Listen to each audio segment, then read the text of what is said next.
They thought she was just a politician who could talk. When Karoline Leavitt stepped onto the stage of Rising Star in New York Confident, in her emerald green dress, the show's director raised an eyebrow and signaled to the assistant, "Get her on early. The audience would love it." They told each other a humorous moment with the White House press secretary trying her hand at singing Shirley to be eliminated in the first round. But no one expected Karoline Leavitt to leave the entire room silent before diving into the story comment, where you're watching from, and don't forget to subscribe, so you won't miss the latest stories. That morning in her Washington, D.C. apartment, Karoline sat by the window's soft sunlight, filtering through white voile curtains. Hung for years, she adjusted her blue light glasses, scrolling her phone to solve an online crossword. 7-let word, she murmured musical term meaning very loud fortissimo. She smiled, typing it with her stylus. At 27, Karoline lived a busy life, the youngest White House press secretary. She navigated tense press briefings, came home to care for her son Nico, and occasionally sang softly. When she thought no one was listening, she'd sung in her high school church choir, but never dreamed of the spotlight. Always letting her voice fade into the background, the phone's ringing interrupted her thoughts. Karoline picked up, tucking it against her ear. "Karoline, it's Sophie from the campaign." A lively voice chimed. "Have you seen the news? Rising Star is holding auditions at the Manhattan Convention Center next week." Karoline laughed, her voice tinged with surprise. "You know, those shows aren't for me. I'm a spokesperson, not a singer." "What are you talking about, Sophie?" countered I. "Heard you sing at Mia's wedding." Your voice silenced the room. Even Father John said so. Karoline was about to decline, but her hand brushed a photo frame on the table to picture her and her husband Nicholas Rio slow dancing at their wedding. When she sang 1,000 Years, it was a keepsake from when she still dreamed of music. How long had it been since she thought of stage? That night Karoline stood before the bathroom mirror, quietly studying herself, youthful features, sharp eyes, honed by facing the press, but also the softness of a mother. She hummed softly at first, then let her voice grow freer, fuller. In that moment, Karoline wasn't the press secretary. She was a 17-year-old on her high school stage before her music teacher, Miss Helen Carter, coldly remarked, "Decent voice, but you lack fire. Politics suits you better than art." Those words led Karoline to abandon music, choose political science, and immerse herself in the world of briefings and campaigns. But blocks away, Sophie was doing something Karoline didn't expect, uploading a secretly recorded video of Karoline singing 1,000 Years at the wedding when she filled in for the sick lead singer. It was a spontaneous moment, but that video was about to change everything. That moment was just a minute of spontaneity, but the video changed everything a few days later. Karoline Leavitt's phone rang. The screen showed an unknown number. When she answered, a confident male voice spoke. "Miss Leavitt, this is Ethan Brooks from Rising Star. We just saw a video of you singing at a wedding." "That was you, right?" Karoline hesitated. She hadn't shared any video. "I didn't send any video," she replied. "Ethan, just laugh. Someone must have done it for you. But either way, your voice truly moved us. We'd like to invite you to perform a segment on next week's show." Karoline froze. Inside her surged a quiet wave of doubt, anxiety, and something long absent hope. Ethan continued, "Just one song will cover all travel and lodging expenses. This is a rare opportunity." But he didn't mention one thing, the red mark in her file. Next to the letters PR, short for public relations. It was an internal term for contestants invited to generate media buzz, stir audience emotions, and usually get eliminated early after the call. Karoline sat silently in her small apartment in the heart of the Capitol afternoon. Light stretched across the wooden floor, and her mind seemed to flip through pages of an old diary, memories of music, of choir rehearsals at church, performing at an engagement party the night she lulled Nico to sleep with. Her voice all came rushing back. She wondered, was this a chance to reclaim a part of herself, or just a glittering trap of television in a moment of calculated impulsiveness? She picked up her phone and dialed Nicholas Racchio. He answered immediately. His voice is gentle and cheerful as always. "What's up, love?" Karoline took a deep breath and said, "They invited me to sing on TV." Rising Star on the other end. Nicholas paused. "What you mean, that famous talent show?" Karoline nodded as if he could see her. "Yeah, they saw the video of me singing at the wedding. Probably Sophie sent it. They want to come to New York just to sing one song." Nicholas was quiet for a few seconds, then asked, "Are you going?" Karoline replied, a bit hesitant. "At first I thought, no, I'm a spokesperson, a politician who'd want to hear someone like me sing." But Nicholas just chuckled softly. "You once told me, life only expands when we dare to step out of our comfort zone. That's the Aeneas Nin quote you love, and I've never forgotten it." Karoline smiled. "But you're the one who taught me that," she whispered. Nicholas's voice softened. Sincere, you sacrificed so much for work for Nico for me. Maybe it's time you did something for yourself." After the conversation, Karoline stood up looking around the apartment. On the wall was her wedding photo with Nicholas, both beaming in the sunset glow. On the table was a frame with newborn Nico. Every item around her was a piece of her journey from wife-mother to White House spokesperson. But one part was still missing, the part Karoline had hidden: her voice, her emotions, and her longing to live authentically. That evening, Sophie appeared at her door with a bouquet of fresh tulips and a face full of guilt. "I'm sorry, Karoline. I should have asked you before posting that video." Karoline just opened the door, smiling. "It's okay, Sophie.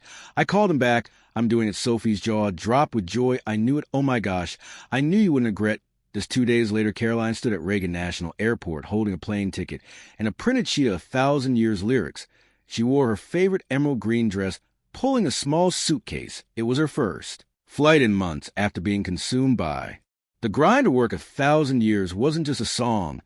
It was her and Nicholas's love ballad, the lullaby she sang to Nico each night, a piece of who she was that the public had never seen. As the plane landed in New York, the city greeted her with overwhelming vibrancy, bright lights, honking horns, and glowing billboards that seemed never to sleep. A young assistant named Mia met her at the airport holding a signed Karoline Leavitt contestant. Mia smiled politely, but kept her eyes glued to her phone. First time on TV. As a singer, Karoline nodded slightly, replying softly. Seems like at the Manhattan Convention Center loomed like a glass labyrinth, sparkling, glamorous, and overwhelming. Long corridors, glass doors reflecting endless light, the echo of high heels mingling with the excited chatter and laughter. Young contestants.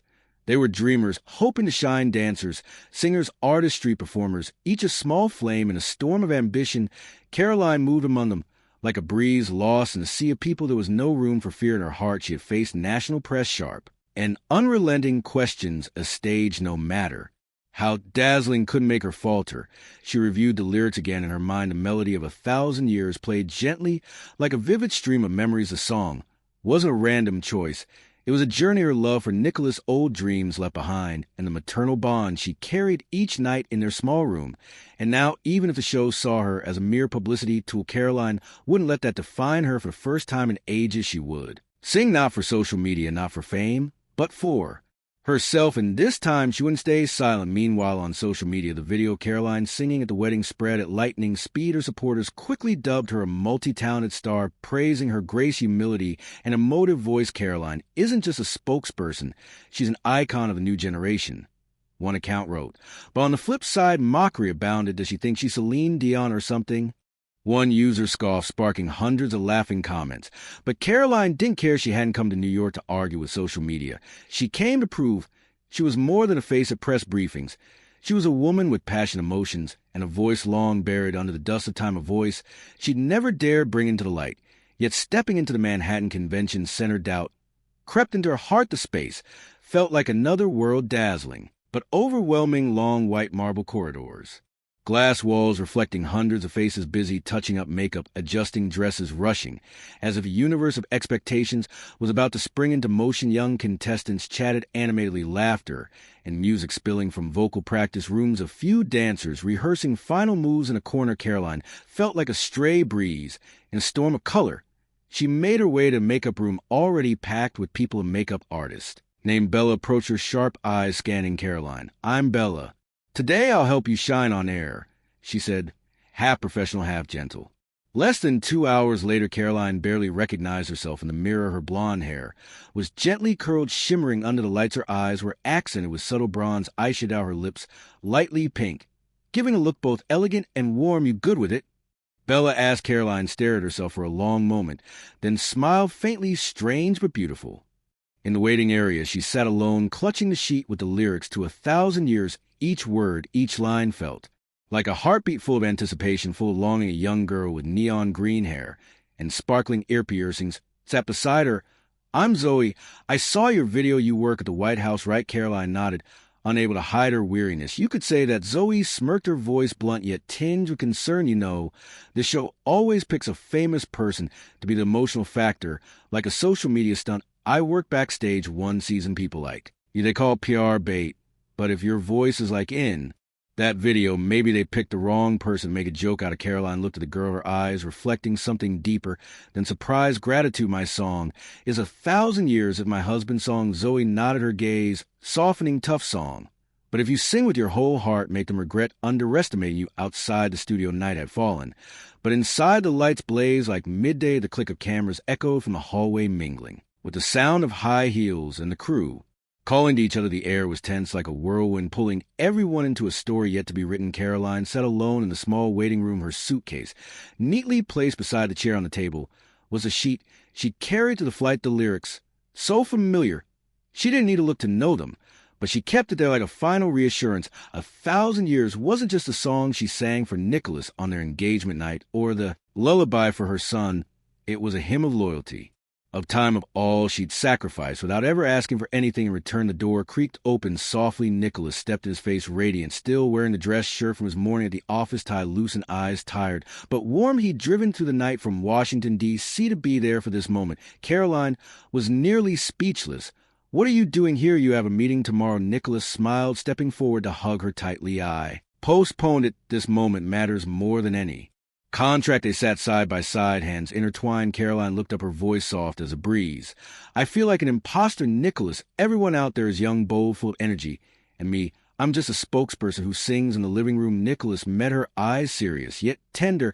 That's not true. You once told me music doesn't need a big stage or dazzling lights. It just needs sincerity. He pulled his phone from his pocket and opened a video. Watch this. Nicholas played the video Sophie had posted. The footage was slightly blurry, the sound imperfect. But what stopped Karoline wasn't the technical quality. It was the eyes of the people in the clip, friends, family, even strangers. All fell silent as she sang. A young mother held her child, close eyes glistening. An elderly man sat still, a wistful smile, as if recalling something sacred that had once touched his heart. Nicholas didn't speak for a moment. Then he whispered, just loud enough not to break the quiet of the moment. That's the power of your voice. Not because it's perfect, but because it's real, because it carries emotions. People thought they'd lost. Karoline didn't respond. She just sat there silent, as if the whole world was melting away to make room for something small, but very real, growing in her heart. When a knock came at the door, and an assistant announced 15 minutes until her turn, she stood exhaling deeply, as if shedding years of burdens. All right, she said, I'm not giving up. Nicholas smiled, his eyes sparkling. I always knew you're the bravest person I've ever met. After Nicholas left, Karoline looked at herself in the mirror, but the woman staring back wasn't the timid girl who'd left the music room years ago when her teacher, Helen Carter, coldly remarked, You don't have a fire to be remembered. Back then, Karoline had buried her musical dreams in a hidden corner of her heart, convincing herself she wasn't good enough. But today those harsh words would no longer be the final line in her story. She adjusted her emerald green dress, reapplied a touch of pink lipstick. A faint smile crossed her face, not to impress, but a sign of someone who just learned to forgive herself. She whispered softly, ready. And then without hesitation, she walked out of the room. The backstage of Rising Star at the Manhattan Convention Center was taut like a violin string waiting to be played. Contestants gathered in small clusters, some laughing, some taking deep breaths to calm nerves, some rehearsing final notes. A young man bent over tuning his guitar. A group of dancers huddled, reviewing moves one last time, sweat glinting under the lights. As Karoline passed by, a few eyes turned her way, some with surprise, some with doubt, but no one said a word. Ethan Brooks, a producer with a glossy, made-for-TV smile, approached. Leavitt, he said, his voice smooth as if rehearsed. You're up. What are you hoping for? Karoline paused, looking straight into his eyes. Her voice was calm, without a trace of hesitation. What about you? Ethan raised an eyebrow as if his polished facade had been nudged. I'm hoping for a moment of silence from the audience. His words sounded like a compliment, but both knew it was a polite way of describing a forgettable performance. Karoline didn't reply. She just smiled and walked on at the wings. Zoe, the girl with neon green hair, stood quietly, her eyes following. As Karoline passed, Zoe whispered, Sing for yourself, just for you.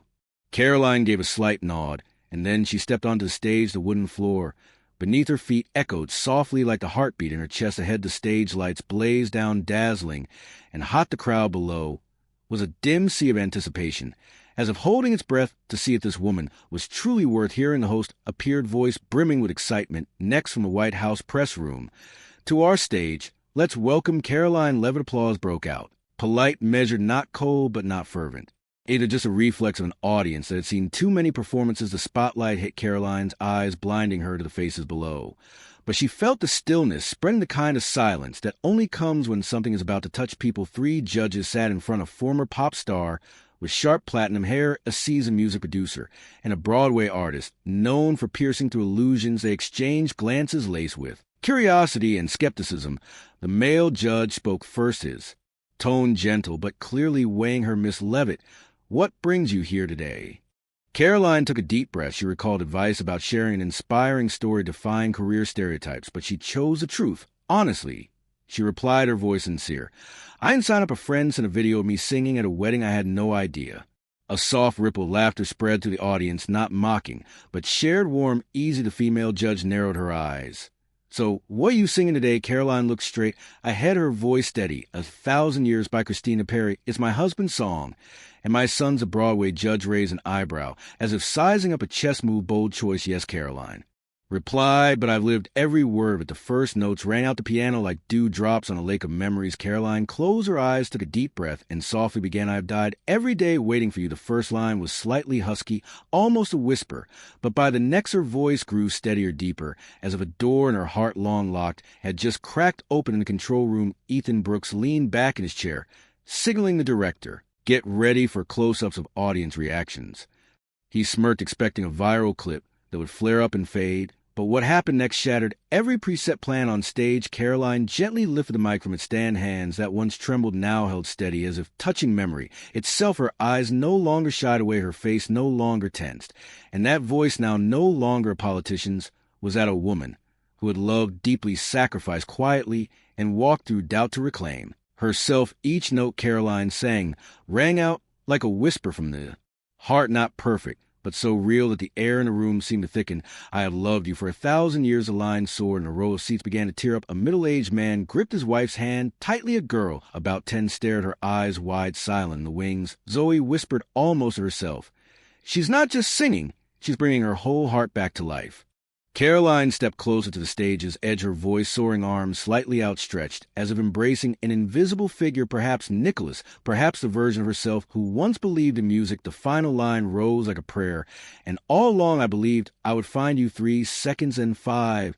Not a sound. The entire audience seemed to hold its breath. And then a woman stood clapping. Another followed. Suddenly the room erupted like a dam breaking. Thunderous applause, whistles, cheers crashed onto the stage like waves after a long storm. At the judges' table, the Broadway artist dabbed her eyes with tissue. The young pop star stood clapping relentlessly. The silver-haired producer sat stunned, head shaking slightly, as if he couldn't believe his ears. Unbelievable.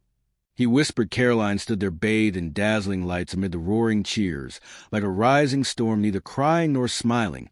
She just gazed at the audience with gentle, serene eyes, as if at last she had returned to where she belonged. The host stepped onto the stage, handing her a tissue. His voice choked. Miss Leavitt, he said, I think we all agree you just reminded us what music truly is.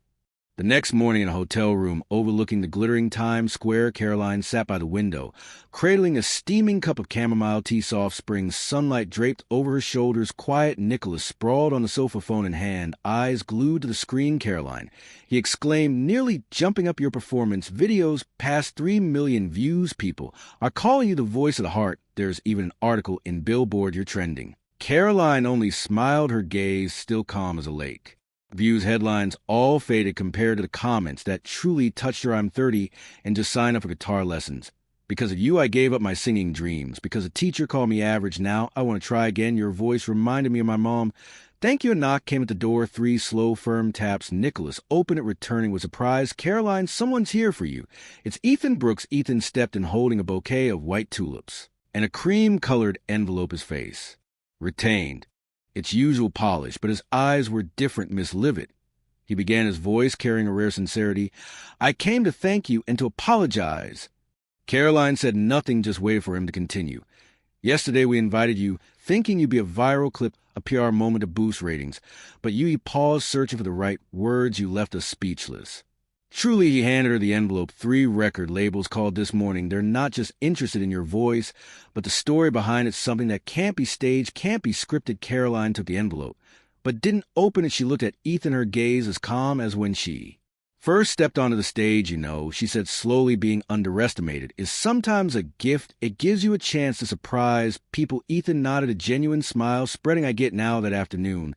Before leaving New York, Karoline received a text from an unknown number. The screen read, "This is Helen Carter from Virginia. I saw you on TV last night. I was wrong, completely wrong. When I said you didn't have fire, you were always an artist. I'm sorry."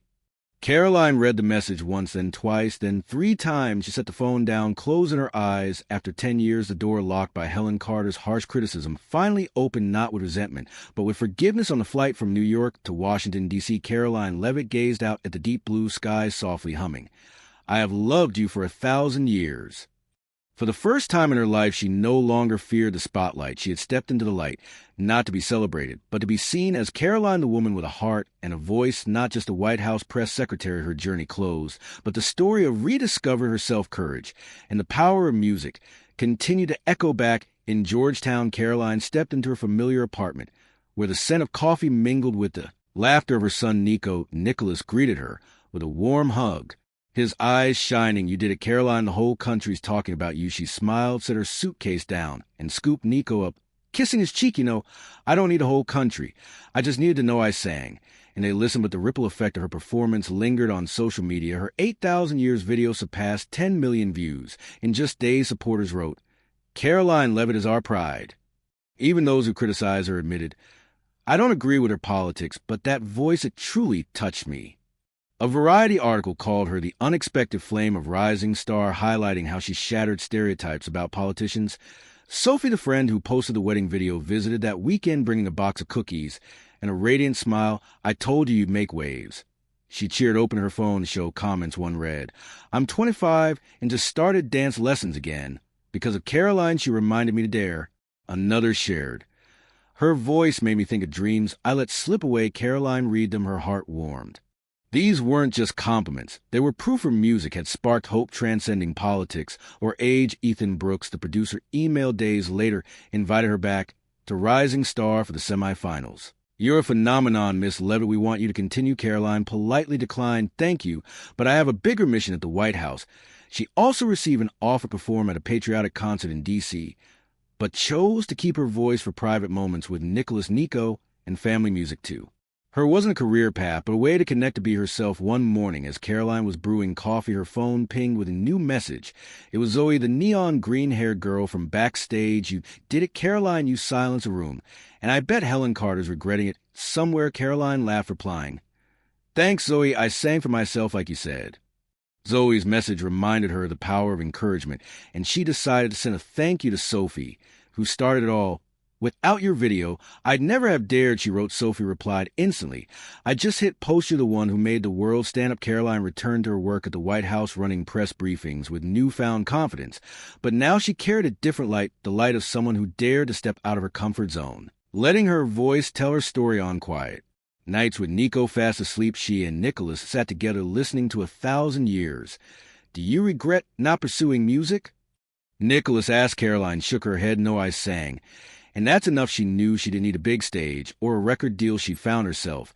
And that was the greatest victory. Karoline Leavitt's story isn't just about a performance. It's about the courage to overcome stereotypes, the power of sincerity, and how music can unite people even in a polarized world. From the press room to the spotlight, Karoline proved everyone has a story worth hearing and a voice worth raising. Her journey ended, but its message lingers. Dare be yourself, and the world will listen to the story of Karoline Leavitt. And Karoline Leavitt, invited to sing on a talent show, as a joke, but her performance stunned everyone. Deeply reflects the pressures and opportunities in American society today, where political polarization, social media, and career stereotypes shape how we view ourselves and others. Karoline, a White House press secretary, was invited to Rising Star as a PR stunt, labeled a media factor, to create social media buzz. Yet she surpassed skepticism, singing 1,000 Years with such sincerity that she touched the audience's hearts, earning a standing ovation. Her journey from facing harsh criticism by her teacher Helen Carter to receiving an apology from her is a testament to the power of courage and self-discovery. Performance video hit 10 million views, inspiring young people to chase dreams like one who took up guitar at 30. Because of her, the lesson is this: in society divided by politics and media, pressure like the U.S. in 2025, dare to show your authentic self despite stereotypes. Karoline didn't let her politician role limit her.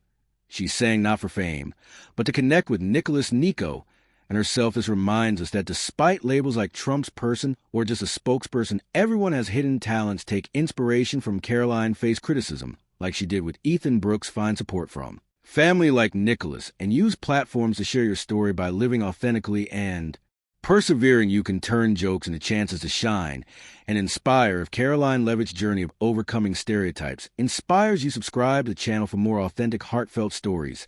Thank you for joining us, and see you in the next